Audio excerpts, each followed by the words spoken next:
In the early 1960s, the chairman of the Joint Chiefs of Staff, L.O. Lemonster, concocted a plan for false flag operations as a pretext to invade Cuba and for war with the Soviet Union. In Operation Northwoods, they planned to hijack jets by remote control, crash them, and blame the attack on Cuba. There were many other terrorist attacks they planned to carry out that were contained within the document. One scenario mentioned was the destruction of a U.S. naval vessel that was to be blamed on a foreign power as a pretext for war with any enemy they picked. President Lyndon Baines Johnson went operational with Northwoods on June 8, 1967 during the Six-Day War. During the Six-Day War between Israel and the Arab nations, the USS Liberty was sent by Johnson to collect electronic intelligence in the eastern Mediterranean. The clearly marked U.S. intelligence ship was 14 miles off the coast of Israel in international waters. A short time after the air attack had been completed,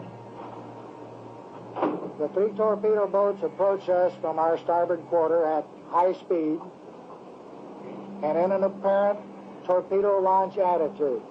Israeli surveillance aircraft flew low over the ship and clearly identified it as an American vessel. At 2 p.m. that afternoon, the USS Liberty was attacked by 3 Mirage 3 fighter bombers. From the onset of the attack, the fighter bombers were jamming U.S. signals. Not only were they jamming U.S. signals specifically, they were also unmarked, the only unmarked aircraft in Israel's arsenal. The fighter bombers strafed the ships with their cannons, dropped conventional munitions and napalm on the ship, repeatedly from stem to stern. After the Mirages had done their work, the ship was hit by medium bomber Dassault missiles carrying napalm and other munitions like white phosphorus. The USS Liberty was then attacked by 3 Israeli torpedo boats bearing Israeli flags. The torpedo gunboats opened fire with high-caliber machine guns and launched torpedoes. A single torpedo struck the ship, blowing a hole in both sides, entering the ship and leaving a 30-foot exit hole when it exploded.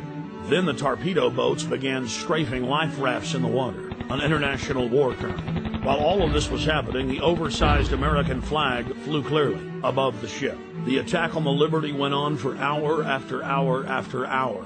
During the entire attack, the USS Liberty continually called the Sixth Fleet that was nearby, begging for air support or rescue. 2 aircraft carriers in the Med responded by launching fighter aircraft. Unbelievably, they were recalled by the White House. Rear Admiral Geist, then commanding the carriers in the Sixth Fleet, called Washington personally to confirm the recall order. Secretary of Defense McNamara came on the line, and then President Johnson himself told Geist, "I want that goddamn ship going to the bottom. No help. Recall the wings."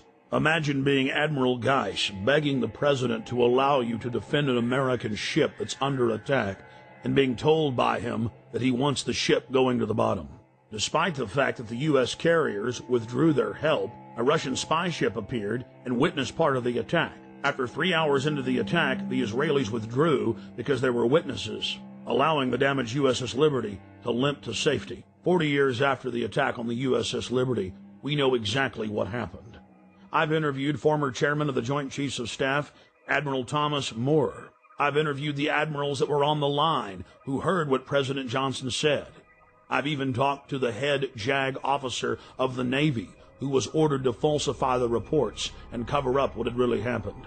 One of the Israeli pilots has gone public as well, saying that 3 times he refused over his radio to headquarters to attack the ship, saying clearly that it was an American ship in international waters and an ally. He was ordered under threat of court-martial to engage the ship.